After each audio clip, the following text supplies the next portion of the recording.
माघ मास महात्म्य अध्याय 6 व 7।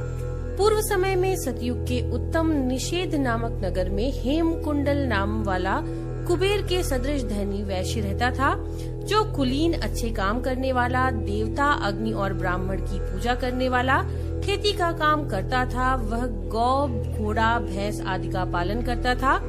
दूध, दही, छाछ, गोबर, घास, गुड़, चीनी आदि अनेक वस्तुएं बेचा करता था, जिससे उसने बहुत सा धन इकट्ठा कर लिया था। और जब वह बूढ़ा हो गया तो मृत्यु को निकट समझकर उसने धर्म का कार्य करना शुरू कर दिया। भगवान विष्णु का मंदिर बनवाया, कुआं, तालाब, बावड़ी, आम, पीपल आदि के वृक्ष तथा सुंदर बाग बगीचे लगवाए। सूर्योदय से सूर्यास्त तक वह दान करता था।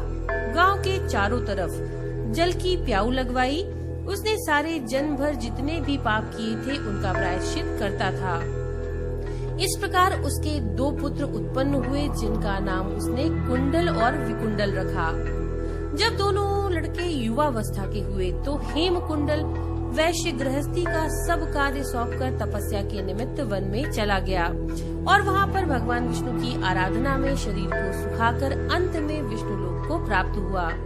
उसके दोनों पुत्र लक्ष्मी के मद को प्राप्त होकर बुरे कर्मों में लग गए। वेश्यागामी वीणा और बाजे लेकर वेश्याओं के साथ गाते फिरते थे। अच्छे सुंदर वस्त्र पहनकर, सुगंधित तेल आदि लगाकर, भांड और खुशामदियों से घिरे हुए हाथी की सवारी और सुंदर घरों में रहते थे।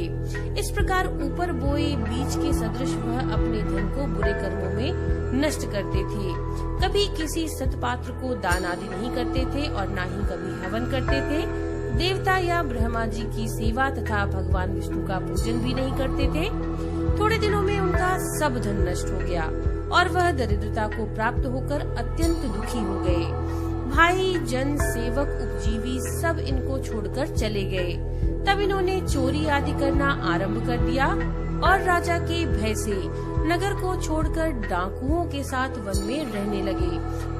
वहाँ अपने तीक्ष्ण बाणों से वन के पक्षी, हिरण आदि पशु तथा हिंसक जीवों को मारकर खाने लगे।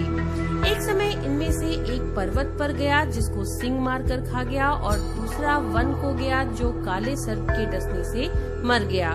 तब यमराज के दूत उन दोनों को बांधकर यम के पास लेकर के आए और कहने लगे कि महाराज, इन दोनों पापियों के लिए क्या आज्ञा है।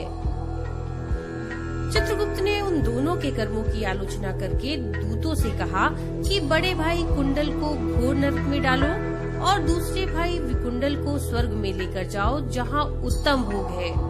तब दूत कुंडल को नरक में फेंकने के लिए ले गए और वहीं पर दूसरा दूत बहुत नम्रता से कहने लगा कि हे विकुंडल, चलो तुम अच्छे कर्मों से स्वर्ग को प्राप्त होकर अनेक प्रकार के भोगों को भोगो। तब विकुंडल बड़े विस्मय के साथ मन में संशय धार कर दूत से कहने लगा कि हे यमदूत, मेरे मन में बड़ी भारी शंका उत्पन्न हो गई है, अतएव मैं तुमसे कुछ पूछता हूँ, कृपा करके मेरे प्रश्नों का उत्तर दो। हम दोनों भाई एक ही कुल में उत्पन्न हुए, एक जैसे ही कर्म करते रहे। दोनों भाइयों ने कभी कोई शुभ कार्य नहीं किया। फिर एक को नरक क्यों और दूसरे को स्वर्ग किस कारण से प्राप्त हुआ है? मैं अपने स्वर्ग में आने का कोई कारण नहीं देखता।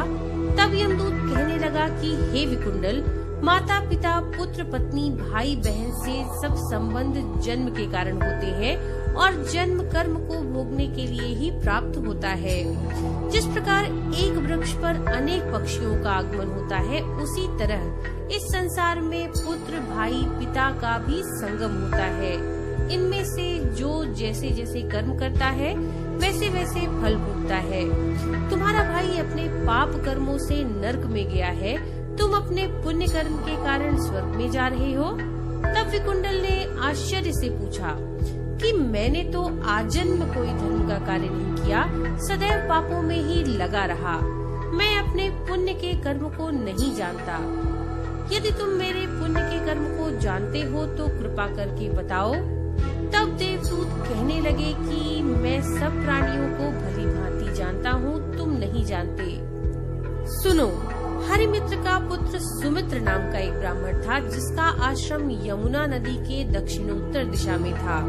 उसके साथ जंगल में ही तुम्हारी मित्रता हो गई और उसके साथ तुमने 2 बार माघ मास में श्री यमुना जी में स्नान किया था। पहली बार स्नान करने से तुम्हारे सब पाप नष्ट हो गए और दूसरी बार स्नान करने से तुमको स्वर्ग की प्राप्ति हुई। सो हे वैश्यवर, तुमने 2 बार माघ मास में स्नान किया और इसी के पुण्य के फल से तुमको स्वर्ग प्राप्त हुआ और तुम्हारा भाई नरक को प्राप्त हुआ। दत्तात्रेय जी कहने लगे कि इस प्रकार वह भाई के दुखों से अति दुखित होकर नम्रता पूर्वक मीठे वचनों से दूतों से कहने लगा कि हे दूतों, सज्जन पुरुषों के साथ 7 पग चलने से मित्रता हो जाती है और वह कल्याणकारी होती है। मित्र प्रेम की चिंता न करते हुए तुम मुझको इतना बताने की कृपा करो कि कौन से कर्म से मनुष्य यमलोक को प्राप्त नहीं होता, क्योंकि तुम सर्वज्ञ हो। तो ये थी माघ मास महात्म्य की 6वीं और 7वीं